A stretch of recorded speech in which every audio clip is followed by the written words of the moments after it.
ఒక బురఖ 3 నిండు ప్రాణాల్ని మింగింది. ఇందులో ఇద్దరు అభంశుభం తెలియని చిన్నారులున్నారు. ఒకరి వయసు 14 ఏళ్లైతే మరొకరి వయసు జస్ట్ 6 ఏళ్లే. అయితే ఈ ముగ్గురి పట్ల పరువు కోసం ప్రాణాలను తీసేవాడు యముడయ్యాడు. భార్య బుర్కా వేసుకోకుండా ఇంటి గడప దాటి పరువు తీసిందని రగిలిపోయిన భర్త భార్యతో పాటు పేగు తెంచుకుని పుట్టిన చిన్నారుల్ని సైతం దారుణంగా హతమార్చాడు. అంతేకాదు, ఇంట్లోనే పెద్ద గొయ్యి తవ్వి ఆ కసాయి భార్యా బిడ్డల్ని తన చేతులతోనే పాతిపెట్టాడు. ఆ తర్వాత ఏమీ తెలియని నంగనాచిలా ఊరి జనం ముందు నటించాడు. మరి ఈ పరువు హత్యలు ఏ విధంగా బయటపడ్డాయి? వారం పాటు శవాలు కప్పి ఉన్న ఇంట్లోనే ఉంటున్న అతడి బండారం ఎవరు బయటపెట్టారు? Let's watch. కొందరికి అన్నిటికంటే కూడా పరువే ముఖ్యం. ఆ పరువు కోసం ప్రాణాలు తీయడానికి కూడా వెనకడుగు వేయరు. ఈ క్రమంలో కులాంతర వివాహం చేసుకున్న కొన్ని ప్రేమ జంటల పాలిట ఈ పరువే ఊపిరిని తీస్తుంది.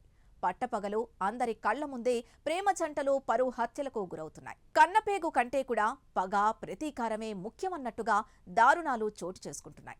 అయితే ఇంతవరకు ప్రేమ జంటలే పరువు హత్యలకు బలైతే ఇప్పుడు బుర్కా పరువు హత్యకు కారణమైంది. ఒకటి కాదు, రెండు కాదు, ఏకంగా 3 ప్రాణాల్ని బుర్కా తీసింది. అభంశుభం తెలియని ఇద్దరు చిన్నారులు కూడా బుర్కా పరువు హత్యకు బలయ్యారు.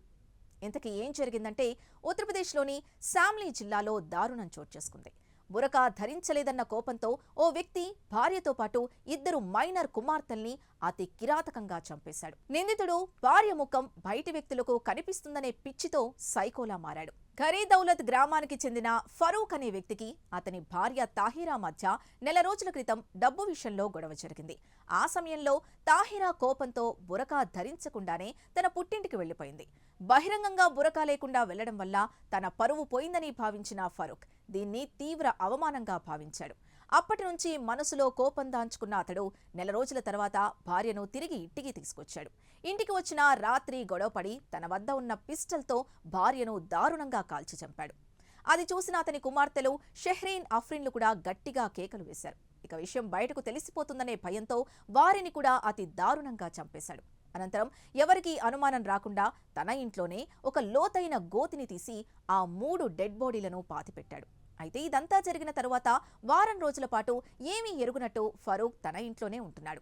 అయితే ఇంటి నుంచి భారీగా దుర్వాసన రావడంతో పాటు అతని భార్య బిడ్డలు కనిపించకపోవడంతో స్థానికులకు అనుమానం వచ్చింది. ముందు నుంచి కూడా భార్యాభర్తల మధ్య గొడవలు జరుగుతూ ఉండడంతో ఏదైనా జరిగుండొచ్చని వాళ్లు పోలీసులకు ఫిర్యాదు చేశారు. ఇక రంగంలోకి దిగిన పోలీసులకు జరిగింది తెలిసి షాక్ అయ్యారు. అయితే ముందుగా ఫరూక్ తన భార్య పిల్లలు బంధువుల ఇంటికి వెళ్లినట్లుగా చెప్పా పెట్టకుండా వెళ్లిపోయారని బుకాయించిన పోలీసులు తమదైన శైలిలో విచారించగా అసలు నిజం ఒప్పుకున్నాడు. నిందితుడు చూపిన ప్రదేశంలో పోలీసులు తవ్వకాలు జరిపి కుళ్లిపోయిన మృతదేహాల్ని వెలికితీశారు. పోలీసులు ఈ కేసును పరువు హత్య కోణంలో కూడా విచారిస్తున్నారు. కాగా ఈ దారుణం స్థానికంగా తీవ్ర కలకలం రేపింది. ఘటనపై స్థానికులు తీవ్ర ఆగ్రహం వ్యక్తం చేస్తున్నారు. నిందితుడిని కఠినంగా శిక్షించాలని బాధితురాలి బంధువులు డిమాండ్ చేస్తున్నారు.